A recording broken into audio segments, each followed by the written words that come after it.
Next up at UFC Baku, we have Darya Zheleznyakova taking on Melissa Mullins. Darya is 9-2 in her career. She is 3-2 in her last 5. She's coming off that submission loss to Aylin Perez. She's taking on Melissa Mullins. 7-1 in her career, 4-1 in her last 5. She's coming off that bounce back win over Claudia Segula. Darya is a fun striker. She likes to come forward. She'll throw everything at you.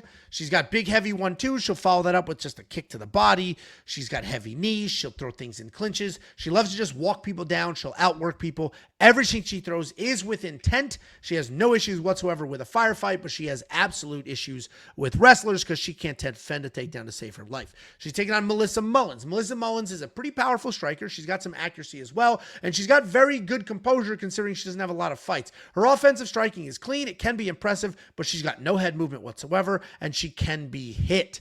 She's typically looking to fight either all the way out or all the way in. She'll play at range. She'll work in the clinch, but she is technically a BJJ world champion grappler.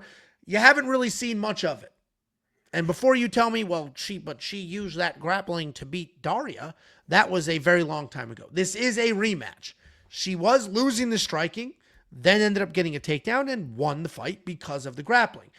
But when I break down rematches, unless it was in the last year or so, or unless the fighters are fundamentally the exact same people, I like to look at it fresh. I do think these fighters are a little bit different, but the outcome is going to be the same. Melissa Mullins is going to be the pick. I think the odds are a little sort of taken off on you there, but the reality is I think Melissa Mullins should be able to come forward, get takedowns if she needs them because of Darya's takedown defense is so poor, and if she gets the takedowns, she should be able to win this fight as she did the last time. So Melissa Mullins is going to be my pick. What do you think, Christopher? Well, I think you broke it down really well. I actually went back and watched a couple of Melissa's fights today. And the one thing that I noticed is I watched Darya's fight against Rendon. And yeah, she does have really bad takedown defense. I'll give you that. But Rendon, in my opinion, a lot better of a wrestler and grappler than Melissa is. And then the thing that I liked about Darya, which is leading me to my bets here, is Darya is a dog. She doesn't take bottom position, and she got up. She even grabbed the fence. She don't give a shit, but she got up every single time to get up. And that was something I was like, okay, that's interesting. They're both not very good. You said that in your breakdown. Because, I mean, I don't think they're dangerous at all. They both have pitter-patter punches. Neither of them throw kicks. But again, looking at strike lines, I was like, you know what? I mean, it's a 2.5 over-under. I don't know where they're seeing the finish coming. Melissa doesn't have a finish. And I know I'm just going straight up Tapology because I haven't seen all of her fights. But, I mean, she has knockouts. She doesn't have any submissions. And I don't see where the finish is coming from. So of the bets, I was looking at the premium ones. Bet Sam had one that I really liked on Melissa Mullins. And if his bet kind of works, I'm not going to give it away. You guys, it's $10 a month, and it's a good little prop on Melissa. I'll kind of put that plug out there. And that was one because I noticed you guys all had a piece of Melissa, and that's kind of why I've zoned into this one.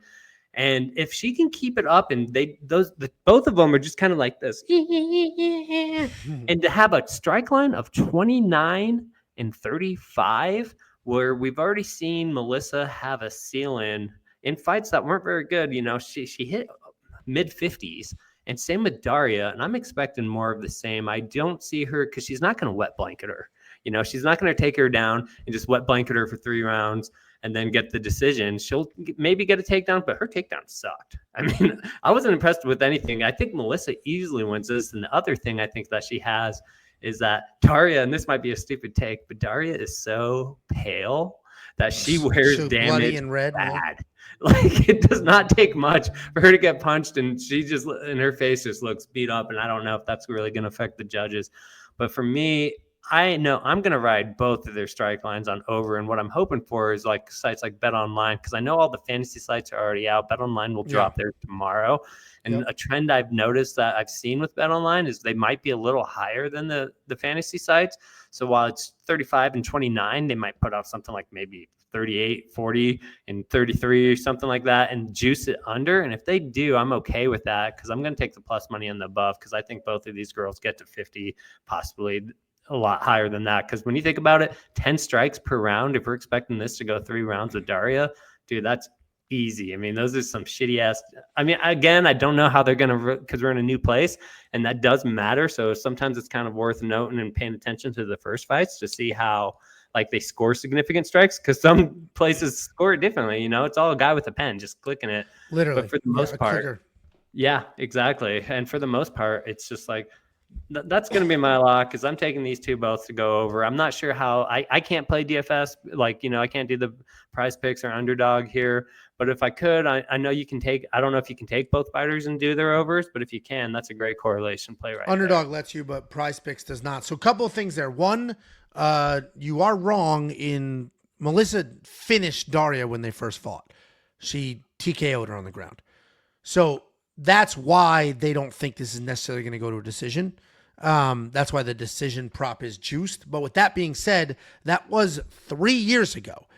And a lot has changed in 3 years. So I agree with you. I love Bet Sam's prop bet there. And this could be a sneaky fight to go to a decision where a lot of people don't think it'll go to a decision. And for a lot of people who don't fully get what Chris is saying, Chris used to set the line. So if you go to Prize Picks, you go to Underdog, and even Bet Online, and now DraftKings, they have significant strike lines. It'll say this fighter to land 30 significant strikes. And then you can bet over or under, just like if it was a round line.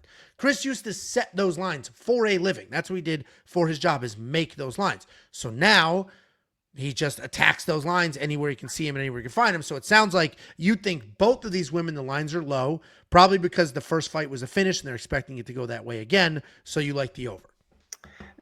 And if that's the reasoning for it, and honestly, you know what? They're just using, I don't know, they use an algorithm, and these strike lines are never that. I mean, how many times have you seen a fight be off by 50 strikes? It happens all the time. Yeah. It's like, I remember we did one like Rosas, that one girl, and she beat it by 100. Dude, Joshua Van has beat his strike line literally by 115.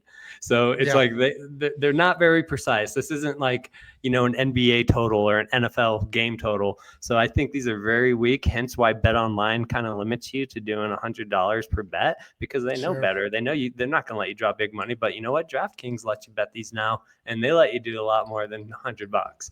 So there's definitely value to be had there. And then the other thing too is like, that fight, if that's what they're basing it off of, that's pretty stupid, because I mean, that fight against Rendon was last year. So there was improvements there to be made, and as much as there can be. And I just don't think Melissa's that, from what I was able to gather from the few fights that I got on the tape index, man, she's not that deadly of a fighter. She really isn't.